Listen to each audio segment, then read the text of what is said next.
outside forces kind of figure out who's going to be in this thing at the end. What do you think of that? I mean, is there anything the coaches think about? Just kind of there's a random.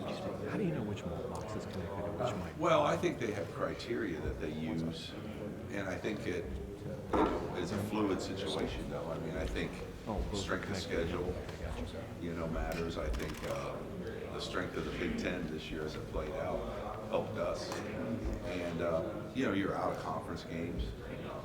I mean, I think they try to have a formula internally to look at it, but it is kind of interesting, because last year, we were a very, very good team, and we weren't in because I think we lost later on.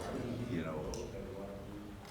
only played one game after we lost, where this year, our setback was earlier in the season, and we had a chance to regain our momentum after that and play some really good football games. And I think this year, though, just our schedule, our road wins, some of the opponents we played, we were able to win those games, helped us tremendously get in. And statistically, we have a very good defense, and offensively, I think we lead in 7 categories in the Big Ten in offense. So I mean, I think statistically we have a good team too, although we're very young still. So it is kind of interesting, though. I don't think you can say year to year how it's going to play out. And then within the league, we always have these kind of one-word terms to describe it. Last year, you guys were so good in the preseason. People, are they going to be hungry? And I guess if you play football like that, I kind of wonder, I'm skeptical. Is being hungry ever something that's absent from the locker room? I think if you play football, you're always playing hard. I mean, was last year's team not as hungry as this year's team, 2014? Is there a difference in the locker room some years? I don't sense that. I mean, I think, every team is different. Every year is different. Every group of players is different. That's kind of the exciting thing about what we do, is that it changes so much year to year. But, I think last year's team was just a more veteran team, and,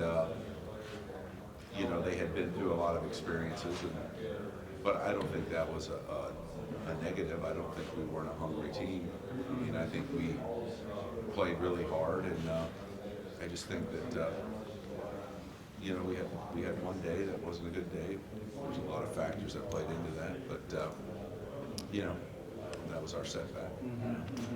Is hunger tied to leadership, or how would you say that you are seeing what being a hungry team is in college football?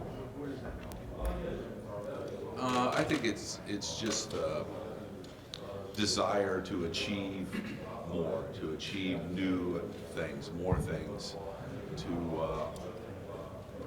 always be, like you said, hungry. I mean, is kind of an interesting adjective or term, but I think it's tied to the desire to just continue to achieve at a high level and to be at your best every week.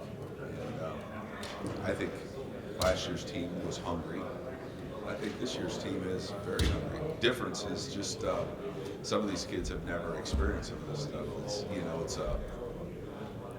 Sometimes youth, they don't know always what they're getting themselves into, and so they're able to be led in there. And, I mean, I think this team needed more leadership than last year's team, because, and I think Coach Meyer did a tremendous job getting this team ready preseason and throughout the season and building it to where it is. I mean, tremendous job by him and our coaching staff of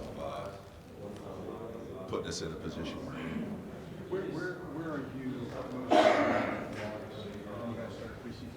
Where is this team most improved? Then right when you started camp, when you guys were talking about working on this or that, focused on this in practice, on all things. I think our the ability to be consistent, the ability to sustain drives.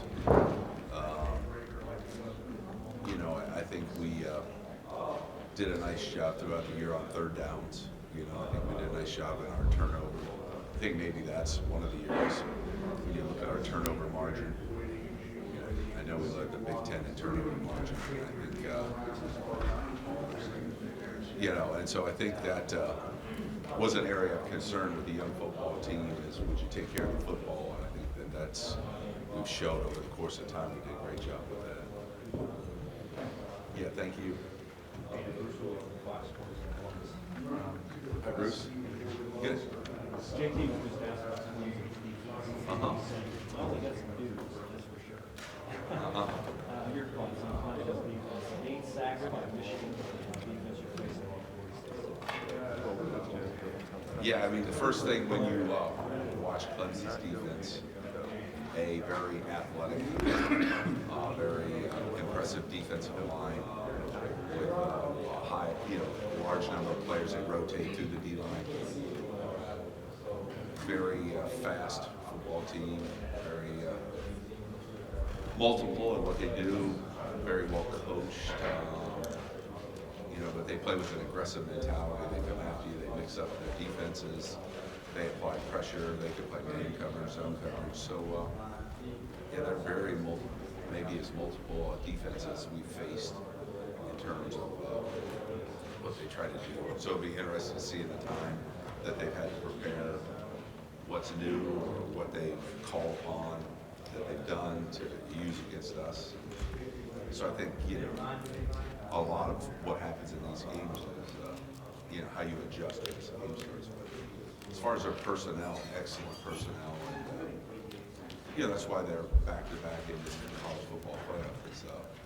They're a very good overall football team on all levels and all levels of their defense.